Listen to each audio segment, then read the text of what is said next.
Live from the Man Cave, treadmills and tangents with Coach Aaron Saron and his army of wellness warriors. Live in discussion of all things health and wellness, along with community topics they happen to stumble upon. And good morning, Omaha. We are live from the Man Cubby. Man Cubby! Coach coming at you with Timmy and Sam. How are we doing this morning, fellas? Good, sir. All right, but yourself? This is Treadmills and Tangents, the health and wellness show of the Big O. I say the, because as far as I'm concerned, it's the only health and wellness show. Agreed. Well, the only one that's important anyway. True story. Right here on The Answer. Guys, what's going on? What's going on in your lives? Oh, just work. Sam's always profound. Hold on, Everybody turn up the volume on your radio. Here comes something good. This rain has made my lawn like mutant grass. Oh, it's insane. Jeez, I feel like I'm mowing every 2 days. I went out of town. I don't have to mow. Yeah. I got whatever, homeless man. My one neighbor is very particular about his lawn, so I always feel like I don't feel like I need to keep up, but I feel like I need to at least be presentable. You and I are in the same spot. The guy next to me is meticulous about his lawn. Yeah, your neighbor's ridiculous. And I come back from being gone for 4 days in Colorado, and everyone around me is mowed, and my lawn looks like I haven't mowed all year. You know what? What's terrible is like the lawn looks fine, and then both neighbors beside you mow, and it suddenly looks terrible. Yeah. And instantly it looks terrible. At least I'm on a corner lot, so I only got the one side, but it's enough. It'd be like you look fine, and all your friends like overnight lose 50 pounds, all of a sudden you look terrible. Well, I got to make Sam feel bad, man. Oh wow! Sam, Throwing shade. Wow. Throwing shade early, dude. I've been, my wife and kids are out of town, so I've been kind of geo-bachelor, and so I've been kind of binging on Netflix a little bit, just because I get to watch what I want for once on TV. But I love watching documentaries, like just even the dumb ones, like that. They're not really documentaries; they're more like docudramas. Yeah, you know what I'm talking about, right? And but I love watching the ones on bodybuilding. I don't know why, because I just like watching the day in the life of these guys and how much they eat. Like I'm fascinated by how much they eat. I would stroke out. No, but I watch it. I'm like, dude, I want to get big again. I get done watching. I'm like, I want to get big. Let's get swole. Just so you can eat that much. 500 pounds. Well, I'm just like, partially. I want to eat 12 pancakes. Let's do it. Right. For an appetizer. I mean, seriously. I don't know. I think I used to love when I was lifting a lot and just eating as much as I could, just seeing how big I could get. Like, like every dude does in his 20s, I think. And except now I feel like the weight might wear different on us. I don't know. I kind of want to try it again. Like, just, you got to do things to kind of keep yourself, not keep yourself occupied, but keep yourself enthused. And I weigh 220 right now. And I'm like, man, I could hold 250. Jesus. Well, it's funny you say that because I'm up to 202 now, and I'm sitting here thinking I could do 220. There's not a person that I walk I thought you were going to say you could do 250. No, 250, no, but 220. All right. I'm not hugely tall. I'm only 6'1", but I got lanky arms, and there's not a person that walks by me that thinks I weigh 220 pounds. Like, I don't look thick. And I'm like, I could do 250. I want to try it. Is it because Christian likes to lift heavy stuff, and you want to try to I lift get more, bigger? For the record, I lift more than I don't doubt that at all. I'm just saying, are you just trying to get to that next level? Except for back squat. That dude can back squat. He is far front squat, I hang with him. Back squat. I did the back squat workout with him last week, and I did the same weight as him. So I did the workout, but I felt terrible afterwards. But I got 20 years on him. Yeah, I was gonna say I'll take that. He's in his early 20s, isn't he? He's only like 20. I did that back squat workout that Friday that I came in with the weights that I showed. I did the 315 for 5. That was a struggle. Sounds like I got it, but it's all the other stuff that got me. It's everything after that added up. And yesterday we did the deadlifting for the time sets, and that adds up. But speaking of deadlifting, I want to talk about deadlifting, guys, because I think, it's one of those, when I was growing up, we were told not to deadlift. It was bad for your back. Really? Even when I was in college, deadlifting was, kind of taboo-ish. It's bad for your back. You don't need to do anything to strengthen your back because it gives you a bad back. That's when I was in college, and we're talking like in the early 90s. Now, a lot of the athletes were doing deadlift only because they were doing power cleans and stuff. I think a lot of people, you don't see a lot of deadlifting when you go to the box gyms. Like, you just don't see it. You'll see some people get on the squat rack and, of course, the leg press. But you don't see a lot of deadlifting. I mean, I don't know about you guys, but no, you hardly ever see. You're starting to see a little bit more because CrossFit's gotten so popular. So you see people do more and more CrossFit-type workouts. But by and large, you don't see a lot of people doing heavy deadlifts. And I think what we forget is there are certain exercises, like the multi-joint and the compound exercises that are so good for you only because they strengthen the whole body. And deadlift is probably the king of that. I would agree. Definitely. You know, there's very few exercises that hits damn near your entire body like a deadlift will. Yeah, it's my favorite lift for sure. And it's such a functional movement too in real life. Sure. I mean, So it relates to real life. That's the best part about any it. athlete and coach understands that powerful hip extension is the core of any explosive athletic movement. It's powerful hip extension, explosive hip extension. It's also one of the only lifts you can do where you don't need to worry about having a spotter or anything because you go to pick it up. True statement. Just let it go. Although I have seen dudes pass out. I've seen that too. Oh, for sure. Heavy deadlift. Yeah, but you're only going to fall on yourself. But yeah, you're right. You don't need a spotter. You can throw a ton of weight on it, and you know it's a pretty basic movement. But the things it does for you is amazing. One, I think it's the hormone response that I think a lot of guys, you know, when they say I'm having trouble putting on weight, I'm having trouble getting stronger, and then you said, "Well, are you deadlifting?" I go, "Well, no, I don't really like doing it." And I'm like, "Well, good luck then." Because unless you're deadlifting, it's going to be very hard to make your body strong overall. Because if you think about just the hormone response, and we know this, like science has proven this, that when you deadlift, you have an insulin response, you have a growth hormone response, you have a testosterone response. Your body wants to grow and get stronger. Only the compound movements do that for you. Arm curls don't do that. Bench press really doesn't do that. Your squat and your deadlift will do that, especially the deadlift. Yeah. Right, so if you're trying to, especially when you're older, guys, just because people are older, you know, I hate when I hear people say, "The doctor tells me not to squat." I'm like, really? Yeah. Why? Like, okay, sit down for me. Okay, get up. So you're not supposed to squat, right? It's like stand all day. Like I get it. You don't maybe need to throw 400 pounds on your shoulders anymore, but it's a functional movement that is so good for your body, and the deadlift is so good for your body. And people are like, "Oh, it hurts my back." Well, one, your form's probably wrong. And two, when I hear people say it hurts my back, I'm always like, what do you mean? Like, oh, you feel your back getting tired, or you feel your back, you know, burn? Like, it is a back exercise, folks. Right. Like, it is a back exercise. Absolutely. You're going to feel it in your back. Now, they're obviously bad form. When you feel pain, that's different. Like that searing pain, like discs are popping left and right. Yeah, that's not good. That's not good. It also, you know, a deadlift helps you burn fat just because of the metabolic response that you have.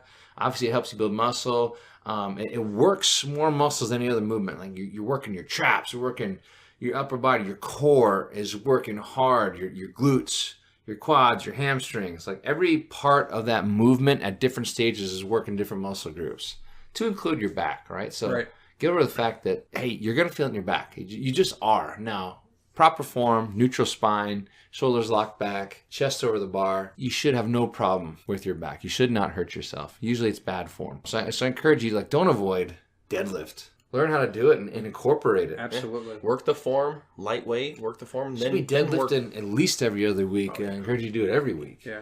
Yeah, it hits tried getting it a couple every times a major week. muscle group. So And I like, you know, we got a list up of the top 10 benefits or top 5 benefits of deadlifting. And one of them, what is it, number 5? It's a real life lift. this one here. Yeah. Number 4, real life lift. Like, in other words, you're doing yard work. You're never squatting or bench pressing anything, but you're always picking stuff up. Correct. Right? You're always picking stuff up and irregular shaped objects. You're deadlifting all the freaking time. Yeah, we did a big move in our data center at work a couple weeks ago, and we had this big thing to move, and it was on the ground, and everybody's trying to jockey to figure out how to pick it up, and I was like, Tim's an IT guy, like, so big is relative. I was like, I can get it, and they're like, oh, dude, it's like a couple hundred pounds, and I was like, and deadlifted it, picked it up, put it where it needed to go. This relates to me at work a lot because we're always picking up stuff from boxes to pallets, Cases and pallets and all stuff that. like that. All So those energy drinks you've been drinking. Well, the other IT geeks I'm must not have drinking freaked out when you did something physical. Yeah, I know the rest of them are, you know, I try to get them. I'm like, you guys got to come to the gym.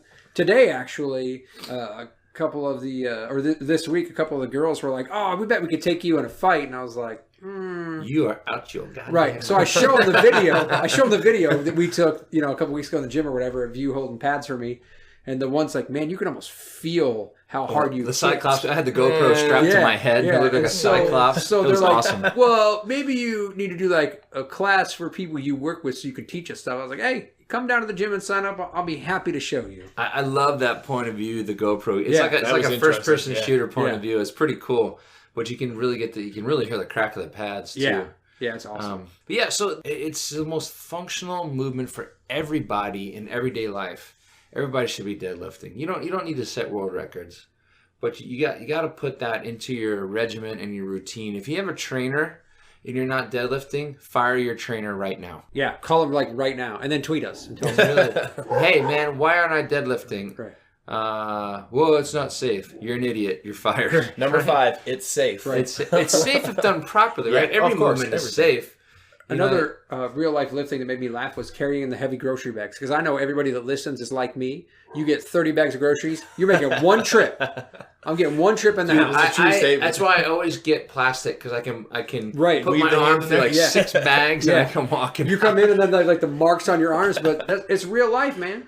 It also, another big thing that deadlift does that I think is great for people like me working on IT sitting a lot is it helps with your posture. Because it's easy when you have a desk job to really sulk forward, that those shoulders come in and to really get bad posture. So You know, that's I tell all my clients, especially the ones that are, do have those desk jobs, I was like, look, every hour get up and do 10 squats to your chair.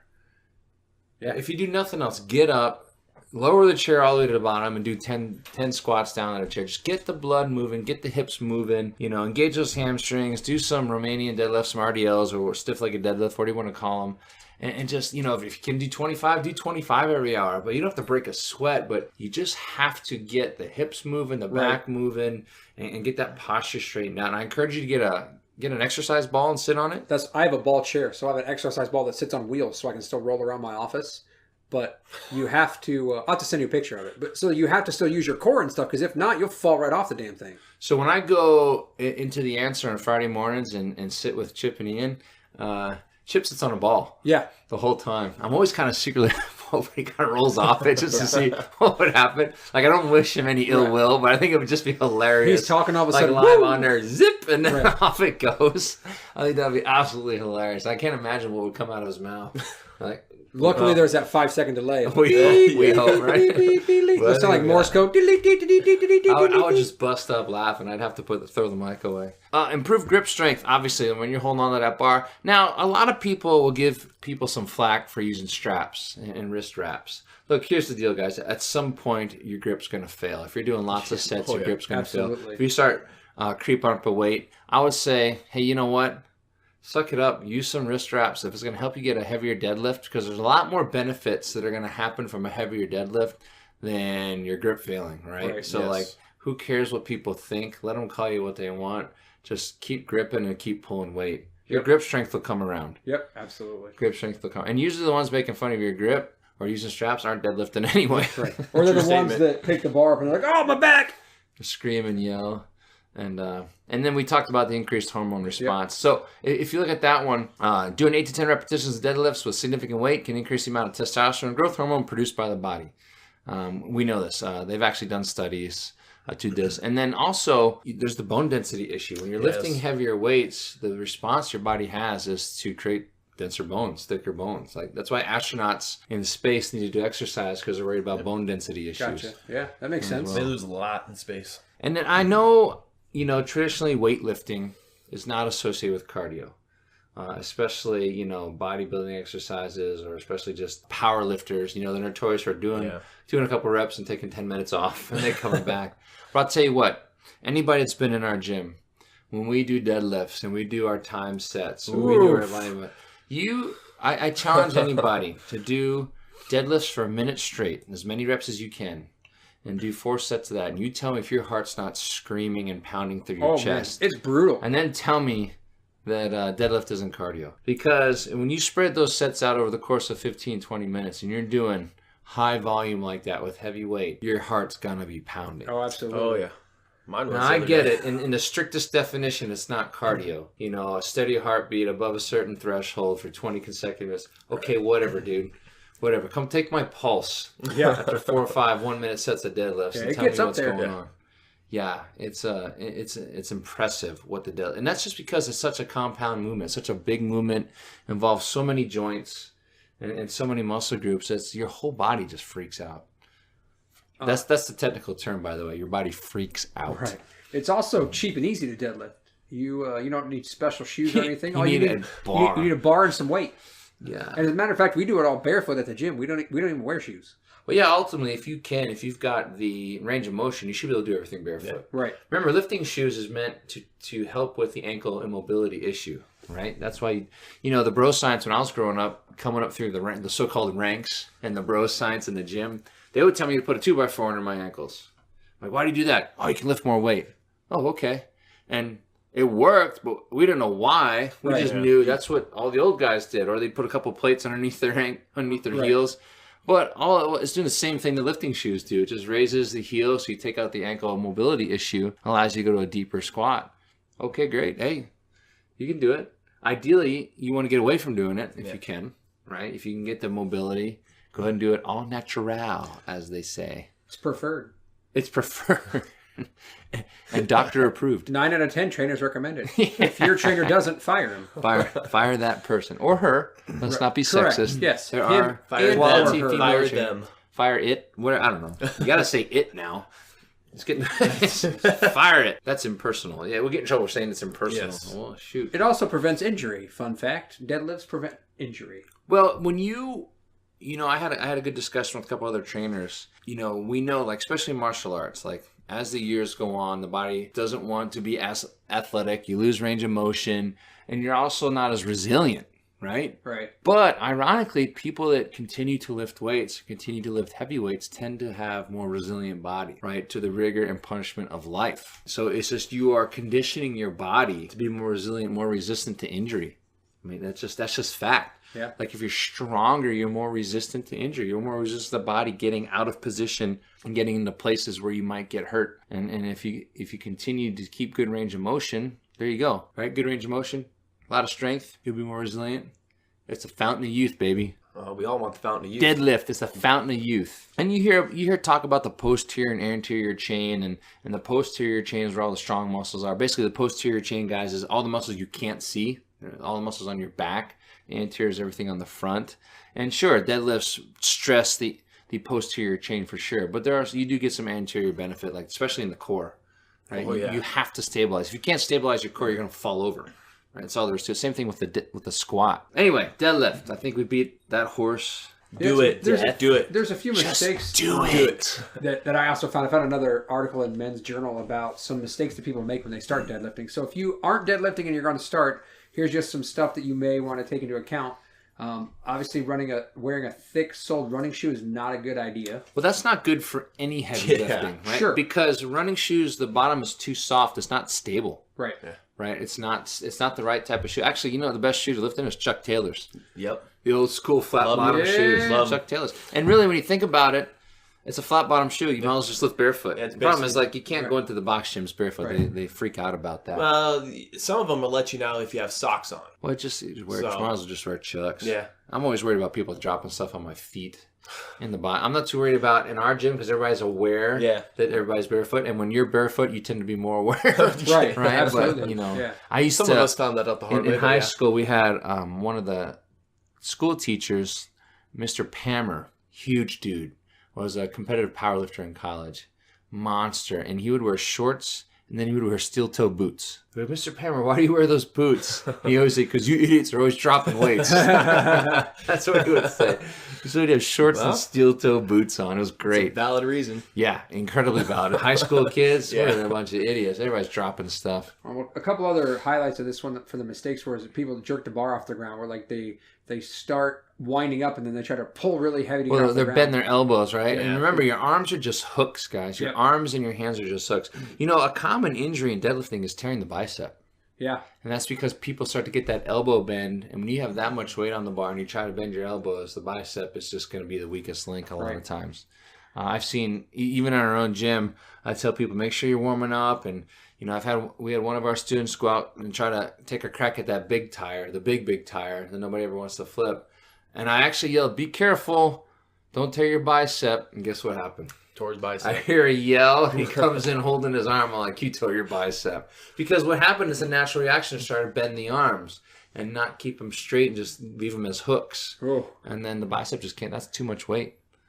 That's just too much weight. And then keeping it in a straight line. When the bar goes up and down, obviously you want to flat back, keep everything in a straight line. And sure, if you're ever spotting somebody or helping somebody squat or deadlift, A good technique sometimes is to stand on the side of them and watch the path of the bar. Is that bar moving straight up and down, or is it arcing, or is it slanting forward or backward? And you can help them with their form a lot just by watching the path of the bar on the side. There's actually apps now you can get on your phone, and you can video the person from the side, and then afterwards you can touch, and then it'll trace the path of the bar. Really? Oh, that's cool. It's That's pretty cool.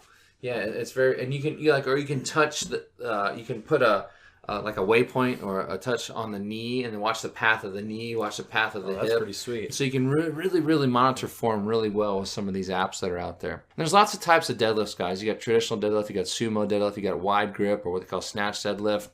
Different types of grips. You just got to find one that works for you. And I encourage everybody just to play with the different grips and the different stances, because it just has a slightly different effect and angle on your body each time. I had to switch to actually more the sumo, like the wider stance when I lost all the weight, because I was so used to missing my gut that I was coming up and then swinging the bar out just because my body changed so much. Like, that's what I used to have to do. So I've had to go wider to fix coming straight up, and then I'm slowly trying to narrow my stance back in again. Sumo, generally speaking, sumo tends to be easier for people to pick up and easier for people to do.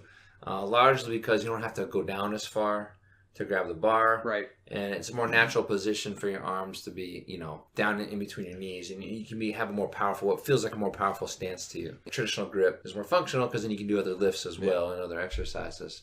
And traditional meaning the arms are on the outside of the knees, vice sumo where the arms are on the inside of the knees, or the grip's inside of the knees. Right. But they're both very valuable. And do either one, guys. Just do one. Do any one you want, for sure. And the one thing about deadlift, too, is I've only ever once in my life seen a deadlift machine out there. Right. I've never seen one. Well, and it's really more of a what they call belt squat. Have you seen a belt squat machine? So you'll stand on a platform and put a belt on, and a chain runs from the belt down through the floor between your feet. Yeah, actually, now that you said it, I have. Yeah, so Brett Carter, they have one over at That's where I've seen it, Omaha Barbell. And a lot of competitive powerlifters will use the belt squat machine. It's really just a deadlift machine is what it is at the end of the day. It's a cool little machine. It's a weird feeling, just the weight like being pulled down through the floor between your feet. But it's pretty cool. It's just, again, a way to develop a powerful hip movement at the end of the day. But yeah, guys, deadlift. I love it. You should love it. Your trainer should love it. And, so do it. And incorporate it into anything. Yeah. And don't be that guy that picks it up and screams and drops it. Just set it back down. Yeah. It's okay. Set it down. You can grunt a little bit, right? I get it when there's a lot of heavy weight on it. You can grunt a little bit, but you don't need to drop it and scream and yell. I grunt with just the bar. What are you talking about? Right. Now, I'm all for dropping weight if you're doing something overhead and you're trying to be safe, or if you're doing squats and you don't feel like you're going to come out of the hole. Yeah, drop it. Don't crumple with it. Drop it. Then it's okay. Like, I get it then. But there's no need to drop a deadlift. And actually, you're robbing yourself of an eccentric motion. Right, Putting correct. it back down. Yeah, there's definitely a benefit to that eccentric motion. So, And the benefit is? it's eccentric, man. Not eclectic. Actually, so generally speaking, your eccentric motion is what makes a muscle get bigger. Your concentric motion is what makes it get stronger. So Going up makes it strong, going down makes is it big. lengthening, right? Eccentric, you're lengthening. Concentric, you're shortening, right? So there's some basic Fun trivia. facts for you people. Speaking of fun facts and basic trivia, we're going to take a test right after we take a quick break. You're listening to Treadmills and Tangents, everybody. Your health and wellness show right here on The Answer, 94.5 FM, 1420 AM. We'll be right back.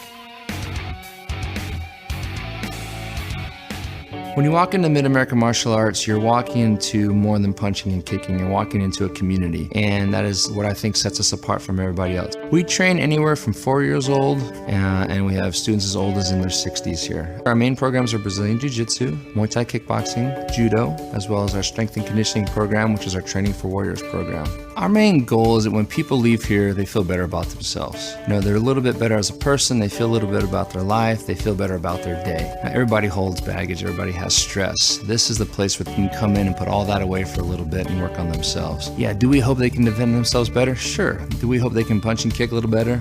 Absolutely. None of that matters if they don't feel good about themselves. And that's the main key. If they can walk out of here feeling good about themselves, feeling good about their life, then we've won that day. Mid-America Martial Arts, located at 14951 Chandler Road in Millard. Give them a call at 402-813-1721 or visit midamericamartialarts.com.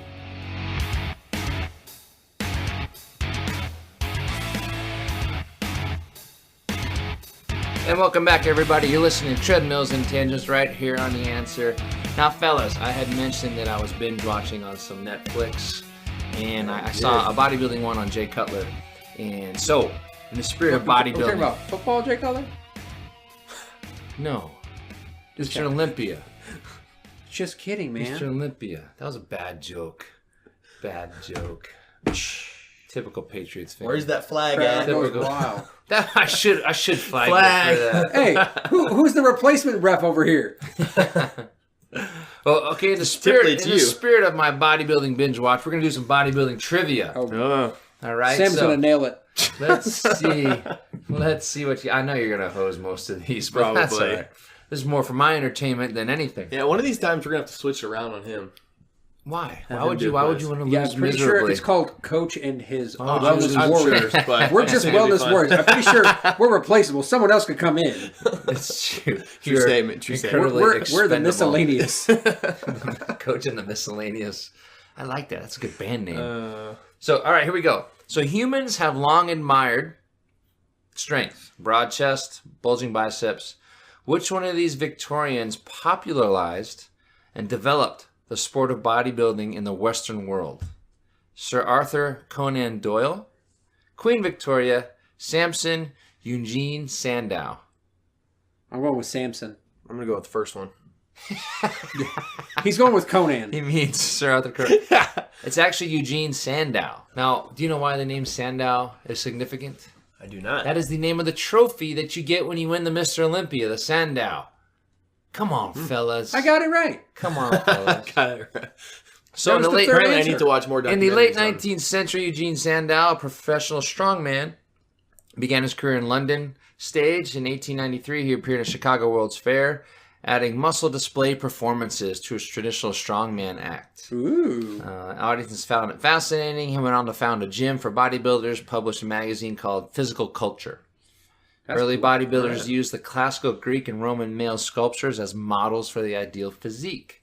Sandow, in particular, modeled his own body on the Grecian ideal. Did you guys know that the Grecian ideal is that your biceps and your calves should be the same size? Did you guys know that? I did not. Yeah. I'm measuring.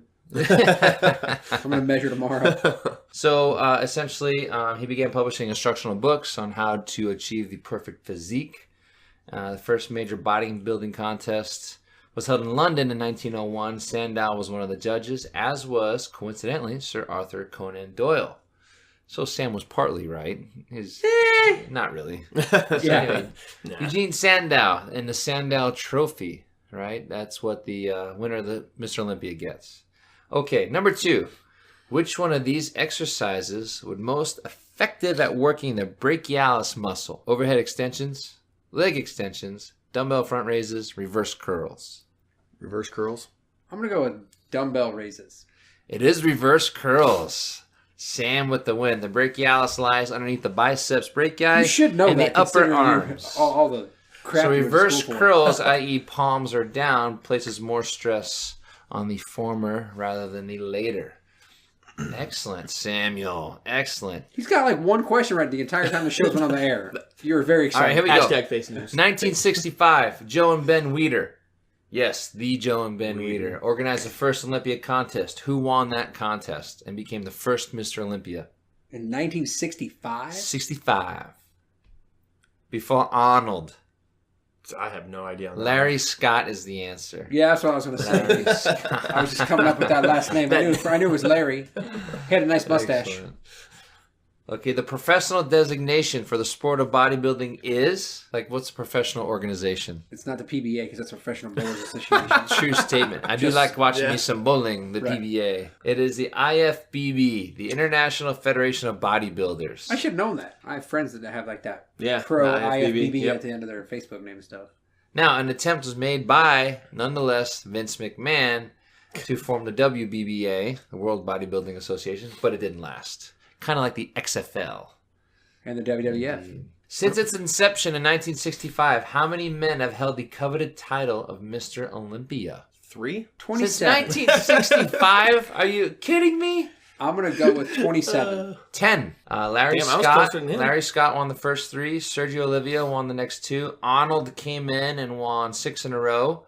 Franco Colombo won 76 and 81. Frank Zane, 77 through 79. Chris Dickerson pulled one off in 82. Arnold came back in 1980. Samir Banot, 1983. Then the legendary Lee Haney came along and ripped off 8 in a row.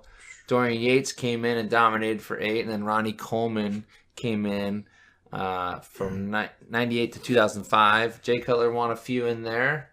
And then, who is the reigning champ? I don't even know. Let's look it Let's up. Google this up. Let's Google it. The reigning guys won like 4 years So in a Arnold row. holds he's like the 3rd most. Phil Heath is the reigning champion. Phil Heath. He's won 1, 2, 3, 4, 5, 6, 7, 8 in a row as well, right? 7 in a row. 1, 2, 3, 4, 5, 6, 7. If he won this year, He'll tie Ronnie Coleman, Arnold, and Lee Haney as 8 in a row. Generally speaking, they all retired 8. But this dude's a freak. Look at him. Like, bodybuilding has gotten freakish. It has. Like, size has dominated, and these guys have gotten... In recent years, Arnold has started to question the physiques because they've lost their symmetry. They're all getting that distended stomach.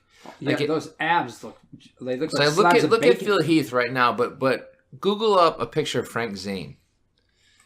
It's Right? it's so different and from you'll back when they did see it to now. the epitome of symmetry and proportion when you see Frank Zane. Like, look at that.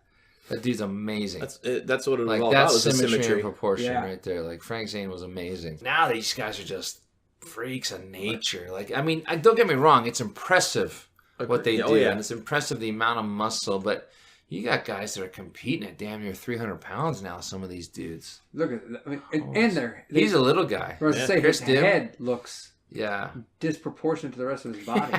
that's all that growth, and they use insulin now and everything. It's crazy. Good Lord! Oh, I like Kai Green. Yeah, Kai Green's amazing. Holy Yeah, smokes! he's huge. He's not very tall. He's only like 5'4". He's Look tiny. Look at his lats. Jesus, they look like freaking kidneys. All right, here we go. Let's keep moving on. Number 6. Which of these should you definitely obtain before starting a bodybuilding regime? Fake tan, a license, a large bar of chocolate, or a health check? Health check. Yeah, all right. A large bar of chocolate. You do that on any day. Any day. You don't need to start bodybuilding. Real to do talk. that. Speaking of large bar of chocolate, I got a chocolate bar. I was at Hy-Vee in the organic section because I love chocolate. So every now and again, my treat to myself is dark chocolate. And usually I'll stick to 85%.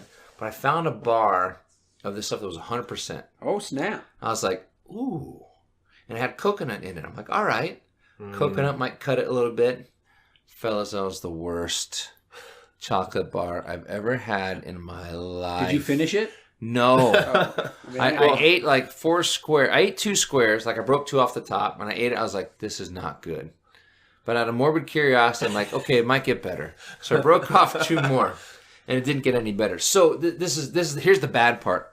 Out of force of habit, I lifted my center console and threw it in and shut it. Well, it's been like 100 degrees out. So I literally had a pool of chocolate in my center console. Of nasty chocolate at that. Oh, dude. It was on everything. And anytime I moved something to get it out, it went, oh, it was terrible. More place. Anyway, don't throw chocolate in your center console. Just throw it out your window. Okay, last one. Which of these quadricep muscles is involved with hip flexion? Oh. Sam better know The this. vastus lateralis, the vastus medialis, the vastus intermedius, the rectus femoris, which is not a dinosaur. I'm gonna go with the third answer. I'm gonna go The with vastus A. intermedius. It is actually the rectus femoris. The rectus femoris raises the leg towards the hip, while the vastus intermalis, the vastus medialis, and the vastus lateralis have no effect on this movement whatsoever. Huh. Their primary purpose is to extend the lower leg at the knee. Interesting. So those are actually your quad muscles. Those first 3. The rectus femoris actually helps lift at the hip. All right, that's enough for the trivia. Actually, one more. What year did Arnold win his first title? 71. Close. 72. 1970. 70. The Austrian Oak won his first of 7 titles. And then he took a couple years off and then came back in 1980 and won his final. What is DOMS? D-O-M-S. Delayed onset muscle soreness. That's right. Delayed onset muscle soreness, which is what we all understand is like we'll lift heavy weights and thinking we're going to be sore the next day, and it's actually 2 days later. Oh, yeah. 48 hours after. And it could last up to 6 to 7 days. And I've had some heavy squat. When we do squatting for time or deadlifting for time, I'll be sore for 3 or 4 days. It's good for you. Or you do a German volume set of 10 by 10. I'm usually sore for many days. Oh, It's usually the time for me is what kills me. I'm still feeling the 4th of July workout almost. Like from those supersets upper body. Oh, Oh. oh, my Lord. All right, guys. So, Timmy, what do we got on the tweeter? So this was something interesting. Jumped out trending health on the tweeter is mindful eating, the cycle. Now, is this like eating with your mind, like telepathy? Telepathically? So it's about it's put out by the Dude, I just watched. You know what movie I watched the other day? Oh God, You guys remember Firestarter, yes. Oh, yeah. where she was pyrokinesis? I sat down and I watched that thing. I was like, yes, get him, I get didn't know that him. was still around. why That was would- on Netflix? Did you just say I didn't know it was still around? Yeah, like I movies didn't know it was on disappear Netflix, after a so- certain oh, time. God. I meant I didn't know it was on Netflix. That's your but friend, it's- man. That's your friend. I forgot that was one of the many Stephen King movies. Yeah. Yeah, Firestarter. But then she just goes off at the end. Her dad basically says, kill them all. She's like, done. And just walks around just blowing stuff up and lighting everybody on fire. It's great. Anyway, So this was put out by digress. the Obesity Action Coalition. So it's the about OAC, Obesity Action Coalition. So what they're talking about is mindful eating. Is they're talking about the you're conscious of where we are at in the stages of the eating cycle. So the stages of the eating cycle are why do I eat, when do I eat, what do I eat, how do I eat, how much do I eat, where do I invest my energy. Are you going to repeat the first word of every sentence? I'm just reading it off the dang site, man. So as people start to talk about, they went into eating habits and thinking about people that have food issues or they have issues with eating or struggling with that. So some people eat instinctively. Some people because they eat because they need fuel. Gotta feed the machine, baby. Yeah. Feed the machine. Sometimes when people feel They eat hungry, when they're hungry. or sometimes it's for pleasure or convenience. Some people eat whatever they feel like eating. Some people eat intentionally. How do you eat? How do you That eat one I don't. Yeah, unintentionally? I didn't read it for a minute because I was like, I'm not. I eat intentionally. Some people stop eating when they feel full or uncomfortable. Well, I think I what eat that intentionally. means is like I'm a stress eater sometimes. In other words, like when I get stressed, I'll start eating, and I think that's what they mean by yeah. intentional, unintentional. So like you're eating, but like competitive eaters, that's probably eating intentionally. Oh, man. as well. That guy on the 4th of July, what did he smoke? 74, 74. Yeah, 75 he hot made dogs? his last record. 74. Oh, and they just nope. Go. He said he'll gain 20 pounds in a sitting. Ugh. But I bet in the next sitting he drops 20 pounds, but he ain't happy about it. There's a lot of screaming and white knuckling. He's like Dumb and Dumber. He's like when the he's guy's on the white toilet in there, Just sweat. just What movie was it? One of the, was it Van Wilder, where they gave the dude X-Lax and he ran in and Yes, stuck in the his trash butt in the can. trash can. But the sound effects on that was the best part. man. The sound effects sounded like Niagara Falls. But I think there's a lot to this because, like I said, I'm a stress eater. Yeah. Like when I start getting stressed, I grab stuff and it kind of keeps me busy and tries to keep my mind off the stress. And that's usually when I'll eat junk food or eat garbage. I'll grab the bag of chips or I'll grab something. I also can be a boredom eater too. You guys ever eat because you're bored? All the time. That's probably my all the time. Well, you need a hobby, sir. Is what you need. all the time when I'm bored. That's you my need to biggest work more. issue. Yeah.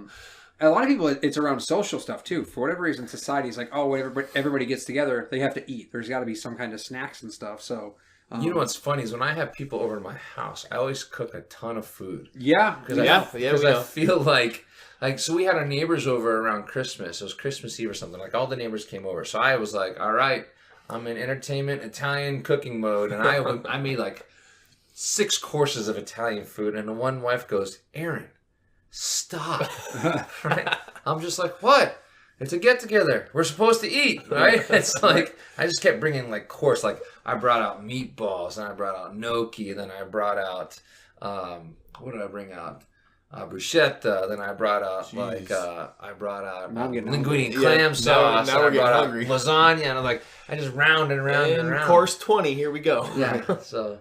But it was just this what it is. So like it's just like drinking socially, you know. But so you just feel like you have to drink, and you don't have to. You never have to do anything, but you feel obligated to. Probably is a better word for it.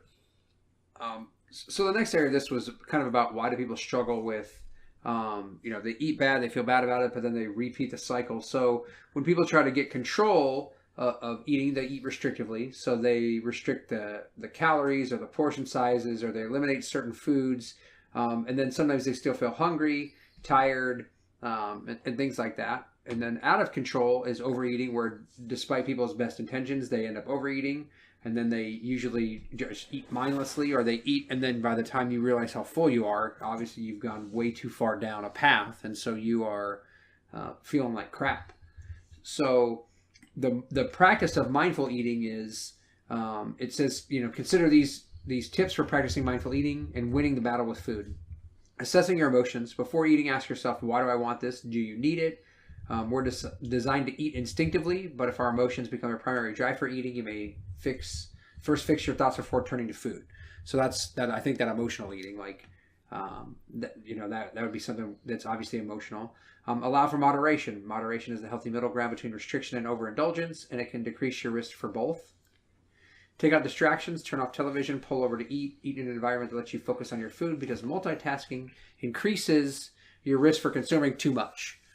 There was a bunch of years back, my wife and I watched this TV show. It was called Starved. It was only on for one season. It was hilarious because it was about these 4 friends, and they all had eating disorders. But it was a comedy, but it was kind of just about the follies of their life. And this one dude, his eating disorder was he would get those little chocolate cakes, those square cakes. You usually see them in gas stations. Yeah. They're square chocolate cakes, or they look like brownies, but they're chocolate cakes, and he would eat those. So in an attempt to get himself to stop doing it, he would eat the top of it, and then he would pour like Ajax on top of it, and then throw it in the garbage. Jesus, It's pretty drastic. But there's one scene where his addiction's so bad, he runs out to the garbage, finds it, brushes off all the Ajax, and then flips over and tries to eat the bottom part of it. I'm just that's not healthy. God. That's not healthy at all. That was You need an intervention. This show was actually really funny. And by no means am I making fun of people with eating disorders, but the way they went about it was really good. It was pretty hilarious. But it wasn't on for very long. That's probably why I imagine they caught a bunch of crap from various groups about making fun of people with eating disorders. It was pretty funny, though. The last piece of the mindful eating was listening to your body. It says your body's smart. It tells you when you're hungry, when you've had enough to eat. So listen to your body. Well, I think the underlying theme here, guys, is we know food has addictive properties. And it affects your brain like drugs, like recreational drugs, like cocaine, and especially sugar. So being mindful, like just paying attention to what you're doing, and it's easy for me to say it's just lack of discipline, right? It's easy for me to say that, but I think just being aware, right? Having awareness helps with that. Being aware of what you're buying in the store. That's why they say never go shopping hungry. Right. Mm-hmm. And read the labels. It doesn't take that much extra to spin a box around and look and compare stuff. But you don't even need... do you really need to read the labels? Do you really... Well, if you're first starting out, I think it's a good... When you're grabbing the bag of chips, what is there to read? Well, if we're going down that... When you're grabbing the Pop-Tarts, what is there to read? If you're going down the chip aisle, just get you some pork rinds. Pro tip. Pro tip of the day. I saw it was chicken, and it was like... crispy chicken. I'm like, how did they pull this off? It was on one of the keto sites. They actually used pork rinds as the breading. Yeah, we've done that. Yeah, we've used it as the top. I've also taken pork rinds and put cheese on them and cooked them in the oven like nachos. But yeah, we've taken chicken and we break up pork rinds, put them on top, you and know, make it like I a don't know if crispy I could chicken. do that. I can handle pork rinds. This is why y'all don't look like me. 3 pork rinds. I know, we look better. And then I'm done. Oh, okay. Every time I'm traveling, I'll buy a bag of pork rinds. I'm like, okay, travel food, pork rinds. I'll buy a bag, I'll eat 3 of them, and then I throw them on the floor. No way, man. So I can't never do it. did them. I can't do them. I'll diesel them like they're nothing. They're so good. Sometimes they're too salty for me. You're crazy. I can't do them. Crazy. I don't know. I'm not a fan. I keep hoping I can learn to like them because I understand. Have you why tried they any of can the be different done. flavored ones? I did. There's salt and vinegar ones now. There's barbecue. They Douche got for the mouth. They got spicy. They've got We might have to bleep that one out. and seed. Yes, guys, just be aware. I mean, be aware of what you're grabbing. Like, you know what's good food. You know what's not good food. But I think what you should do is, when you especially when you go shopping and when you walk in with a cart, stop for a second and go, what do I need to buy? Not what do I want to buy? What do I need to buy? And then do your shopping, and before you check out, stop and look at the cart. What doesn't need to be in here? Like, what is unhealthy?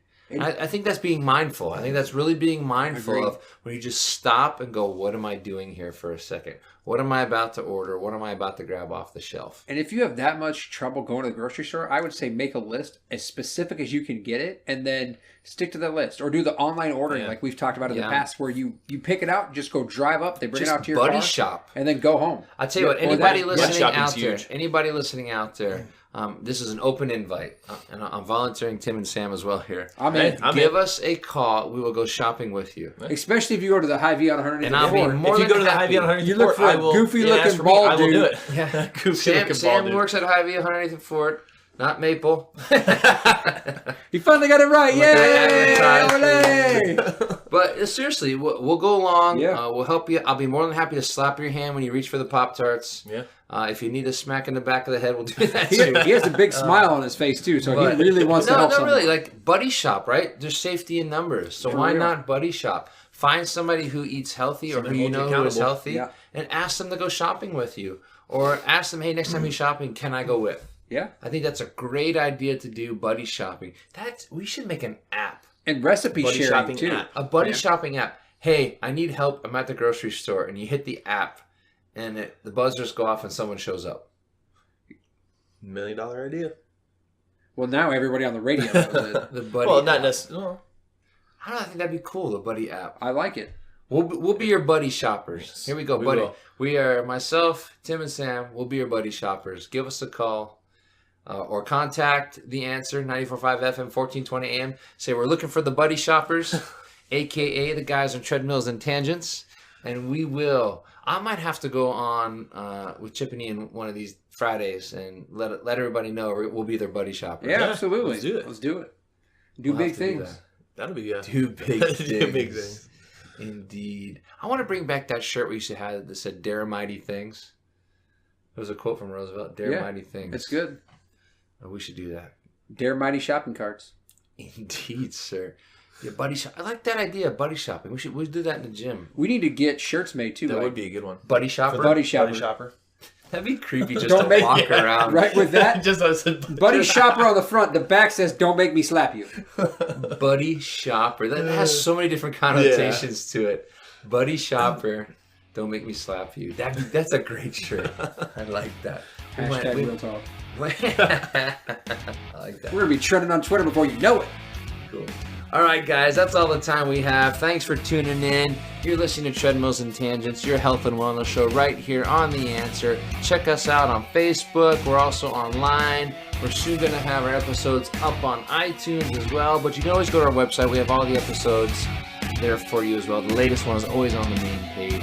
If you're listening to Treadmills and Tangents right here on The Answer, 94.5 FM, 1420 AM. Have a great weekend, everybody. See ya. Tune in each Saturday morning with fun banter on what it takes to live a healthier, happier, and more vibrant life in the Big O. Treadmills and Tangents with Coach Aaron Cerrone and his army of wellness warriors.